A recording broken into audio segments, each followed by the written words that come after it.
Selamat malam kepada Anda semua, saudara-saudara dan anak-anak yang dikasihi serta mengasihi Tuhan dan yang saya kasihi.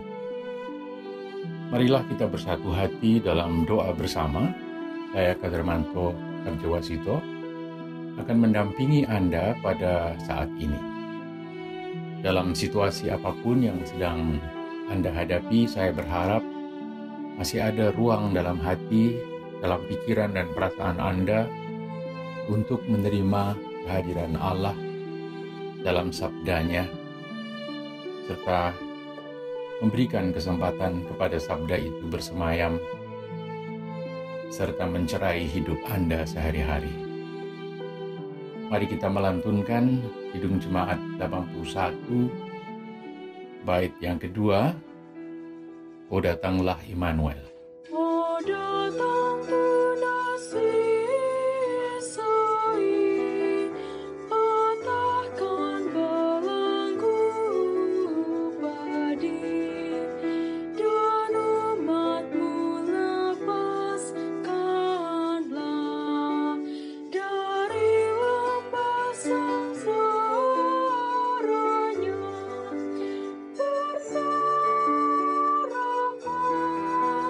Hai Israel, menyambut Sang Immanuel.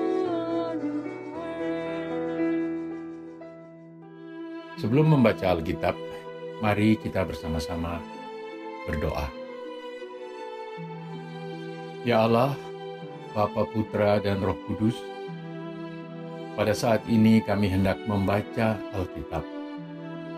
Bersabdalah kepada kami melalui pembacaan Alkitab, serta refleksi yang dilayankan, sebab kami merindukan kehadiran-Mu dalam sabda. Sebab kami menyadari ketergantungan kami kepadamu, serta membutuhkan pencerahan melalui sabdamu. Bersabdalah ya Tuhan, dalam nama Kristus Yesus, sabda yang telah menjadi manusia, kami naikkan doa ini. Amin. Tema yang saya pilih adalah panggilan untuk hidup inklusif. Panggilan untuk hidup inklusif. Pembacaan Alkitab dari Kisah Para Rasul 11 ayat 7 hingga 12a. Kisah 11 ayat 7 hingga 12a. Perikop seutuhnya ayat 1 hingga ayat 18 diberi judul oleh Lembaga Alkitab, Petrus mempertanggungjawabkan baptisan Kornelius di Yerusalem. Beberapa ayat yang hendak saya baca demikian. Mulai ayat 7. Petrus berkata, "Lalu aku mendengar suara berkata kepadaku, 'Bangunlah, hai Petrus, sembelihlah dan makanlah.' Tetapi aku berkata, 'Tidak Tuhan, tidak. Sebab belum pernah sesuatu yang haram dan yang tidak tahir masuk ke dalam mulutku.' Akan tetapi untuk kedua kalinya suara dari sorga berkata kepadaku, 'Apa yang dinyatakan halal oleh Allah, tidak boleh engkau nyatakan haram.' Hal itu terjadi sampai 3 kali, lalu semuanya ditarik kembali ke langit. Yang dilihat oleh Petrus adalah seperti kain yang lebar yang di atasnya penuh dengan segala macam hewan dan makanan yang diturunkan dari langit. Dan itu yang Tuhan menyuruh Petrus untuk memakan. Nah, setelah semua hal itu ditarik kembali ke langit dari dalam penglihatan Petrus, ayat 11, dan seketika itu juga 3 orang berdiri di depan rumah di mana kami menumpang, lalu diutus kepadaku dari Kaisaria. Saya ulangi, mereka diutus kepadaku dari Kaisaria. Lalu kata Roh kepadaku, pergi bersama mereka dengan tidak bimbang. sabda Tuhan disampaikan kepada umat Tuhan. Nah, saudara-saudara sekalian yang terkasih, dalam kehidupan jemaat purba atau jemaat Kristen abad pertama, sering disebut sebagai jemaat purba, sempat dipahami bahwa Yesus Kristus hanya datang untuk menjadi juru selamat bagi bangsa Ibrani atau bangsa Yahudi saja. Akibatnya, ketika jemaat purba itu mendengar bahwa Petrus memberitakan tentang Yesus kepada bangsa-bangsa lain, bangsa-bangsa lain juga menerima firman Allah yang diwartakan oleh Petrus serta dibaptis menjadi murid Kristus, itu catatan dari Kisah Rasul, maka jemaat purba itu terkaget-kaget atau shock dan sempat beranggapan bahwa Petrus telah overacting. Petrus telah bertindak secara berlebihan dan tidak semestinya. Jemaat menjadi heboh, menjadi usrek, dan merasa kecolongan akibat tindakan Petrus itu.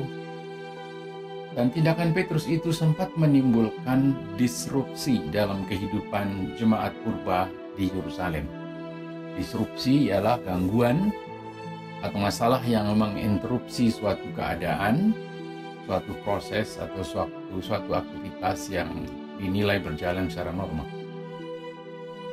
Nah, reaksi dari jemaat sangat manusiawi menurut saya. Sebuah reaksi yang dapat ditimbulkan pertama akibat insting atau bersifat instinktif. Dan secara instinktif manusia dan makhluk-makhluk yang lain memang cenderung berkumpul dengan mereka yang mempunyai kesamaan. Sama asal-usulnya, sama cara pandangnya, sama seleranya, sama karakternya, dan sebagainya. Bahkan burung-burung yang sama warna bulunya juga paling suka berkelompok menjadi satu. Nah, namun reaksi semacam itu juga dapat timbul karena pemahaman yang belum lengkap tentang sesuatu. Orang dapat bereaksi sesuai dengan apa yang ia telah pahami pada saat tertentu, dan sering karena pemahaman orang tentang sesuatu itu belum utuh, maka sesuatu yang tidak bisa dipahaminya menjadi disrupsi bagi rutinitasnya. Memang sewajarnya bila setiap orang memiliki prapaham masing-masing yang digunakan untuk mencerna setiap kenyataan yang tiba-tiba hadir di hadapannya bagaikan sebuah teka-teki. Bagi orang yang cenderung tertutup, maka dia akan lama bertahan dengan prapahamnya itu dan mengalami kesulitan untuk menerima kenyataan dan pemahaman yang berbeda atau yang baru, atau untuk membarui pemahamannya dengan cepat. Nah, dalam situasi semacam inilah kekisruhan mudah terjadi, misalnya dalam keluarga atau dalam sebuah komunitas. Nah, syukurlah saudara sekalian, dalam bacaan kita, setelah Petrus menjelaskan alasan dari tindakannya itu, jemaat dapat memahami dan menerima. Sebuah pemahaman yang baru telah mereka mengerti, yaitu pemahaman tentang karya penyelamatan oleh Allah di dalam Yesus Kristus, yang ternyata menjangkau orang-orang non-Ibrani, non-Yahudi. Sebuah karya penyelamatan yang bersifat inklusif, yang bersifat terbuka bagi orang lain yang berbeda dari kelompoknya sendiri. Kisah Para Rasul menggunakan istilah bangsa-bangsa lain. Dan artinya, keselamatan di dalam Yesus Kristus tidak semata-mata ditujukan kepada kelompok mereka saja, namun juga ditujukan kepada siapapun di luar kelompok mereka, kepada siapa saja yang terbuka untuk menerima. Di sini kita menyaksikan bahwa jemaat purba juga perlu belajar terbuka, perlu mendengarkan, perlu menyesuaikan dengan kenyataan baru yang di dalam Yesus Kristus telah meniadakan, telah merobohkan pagar-pagar atau tembok-tembok pemisah yang memisahkan mereka yang merasa diistimewakan dari mereka yang baru menerima Yesus Kristus dengan segala keunikannya yang dipandang oleh pihak pertama sebagai mereka yang tidak perlu diistimewakan. Nah, saudara-saudara sekalian, orang modern menamakan tindakan Petrus itu telah menimbulkan disrupsi. Seperti yang saya katakan tadi, disrupsi ialah gangguan atau hal yang menginterupsi suatu keadaan atau suatu proses atau suatu aktivitas rutin yang sudah diterima secara umum oleh komunitas tertentu. Kita menyadari bahwa kehidupan jemaat Kristen dari zaman ke zaman juga tidak mungkin menghindar dari disrupsi-disrupsi yang selalu terjadi pada saat-saat tertentu. Disrupsi dapat berdampak positif bagi perkembangan pemahaman dan kehidupan jemaat, atau sebaliknya, ketika terjadi gagal paham, maka sebuah disrupsi dapat berdampak sebaliknya, berdampak negatif. Malah dapat berdampak pada terjadinya perpecahan dalam jemaat, atau setidak-tidaknya perselisihan dalam jemaat. Nah, saudara-saudara sekalian, pandemi COVID-19 telah menjadi sebuah disrupsi bagi kehidupan jemaat. Bahkan bagi kehidupan setiap orang, setiap komunitas, setiap bangsa dan negara, bagi kehidupan umat manusia secara global. Bagi kita masing-masing, serta bagi keluarga kita dan GKJ Jakarta, di manakah dampak positif yang ditimbulkannya? Dampak positif dapat ditimbulkan dari sikap kita atau sikap komunitas GKJ Jakarta yang baru misalnya, yaitu sikap yang terbuka menerima kenyataan baru ini akibat pandemi yang membahayakan ini, dengan terbuka untuk mencari kiat-kiat baru dalam menyiasati tantangan sehari-hari yang muncul. Kita harus bersedia belajar kembali, mempelajari hal-hal baru yang sebelumnya belum kita ketahui. Kita belajar kembali tentang bagaimana agar kita tidak saja dapat bertahan, tetapi juga dapat mengembangkan diri, mengembangkan kehidupan keluarga, mengembangkan kehidupan gereja, serta mengembangkan kiprah kemanusiaan dan kesesamaan dengan siapapun yang ada di sekitar kita. Pengembangan yang mendatangkan keselamatan dan damai sejahtera bagi semua, bukan hanya bagi diri sendiri. Inilah tantangan bagi kita.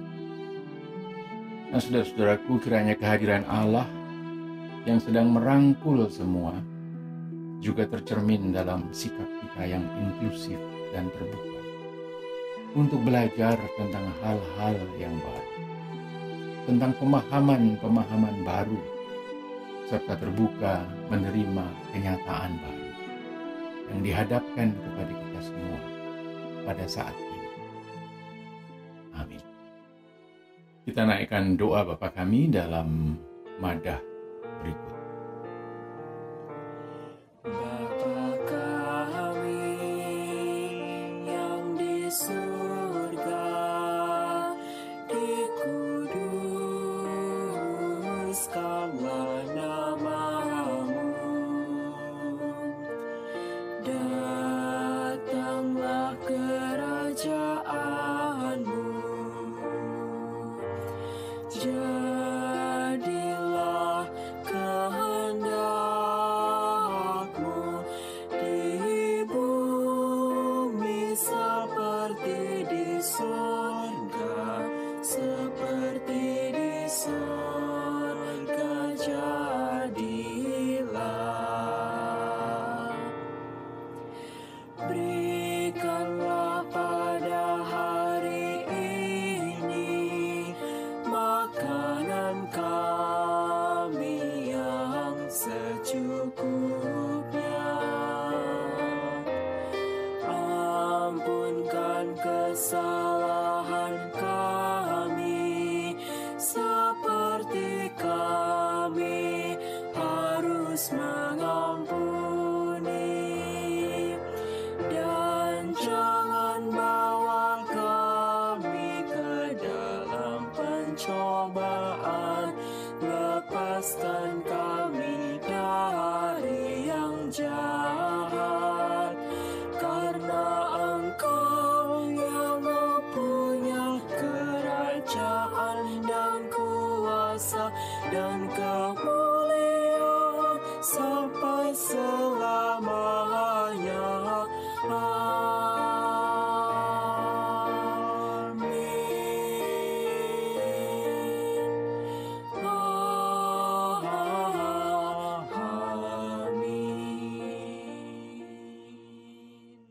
Ya Allah yang kami sebut Bapa, Putera, dan Roh Kudus, malam ini kami kembali bersujud di hadapan-Mu dengan membawa seluruh keberadaan diri kami.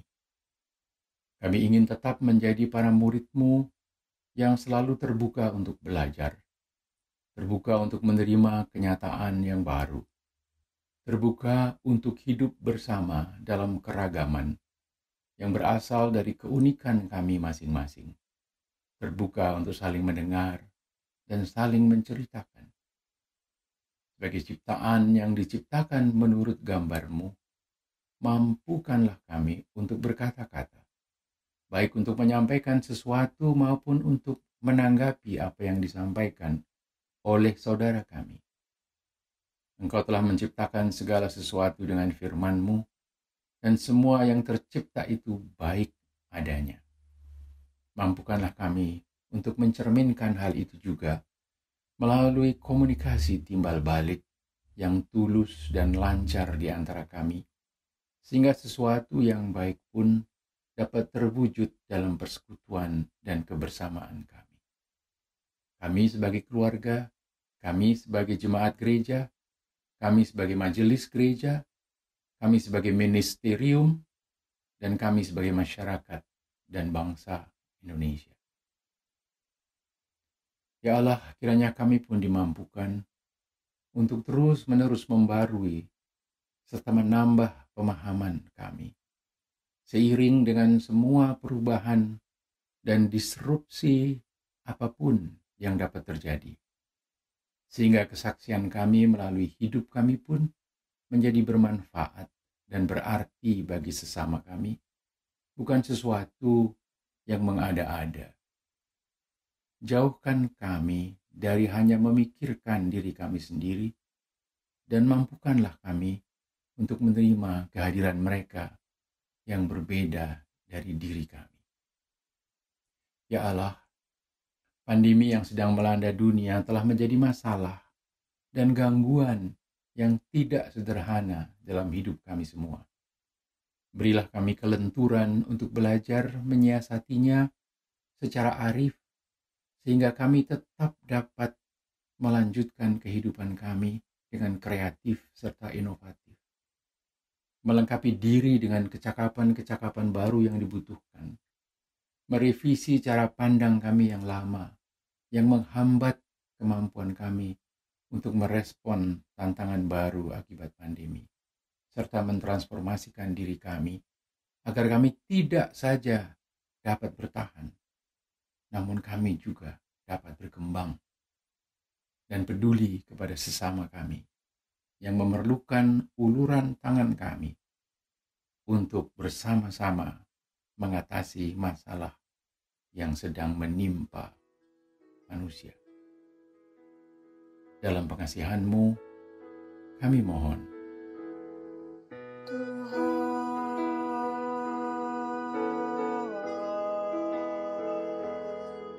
dengarlah doa kami.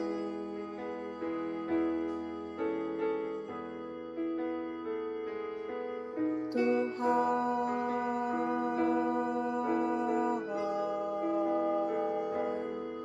dengarlah doa kami.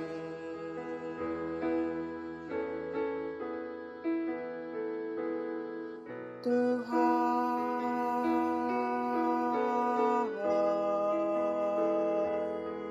dengarlah doa kami.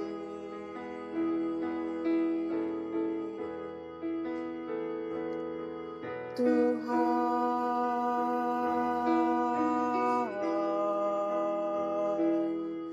dengarlah doa kami.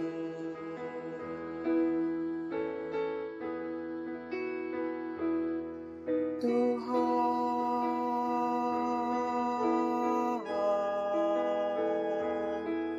dengarlah doa kami.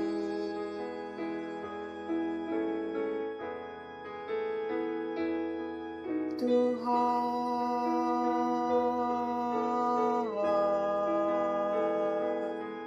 dengarlah doa kami.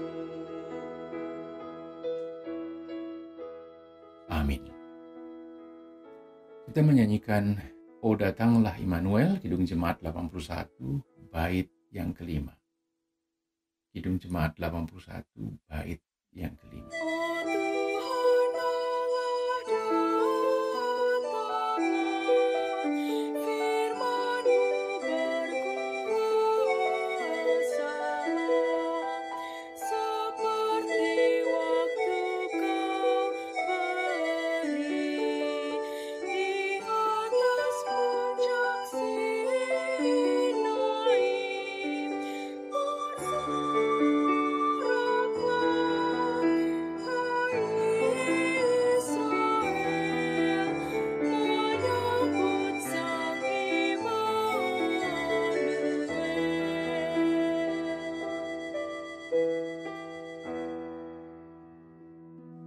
Demikianlah saudara-saudara kebersamaan kita pada malam ini. Saya berharap Anda semua dapat beristirahat dengan baik dalam rengkuhan kasih karunia Allah. Beristirahatlah, selamat beristirahat, dan selamat malam. Sekian.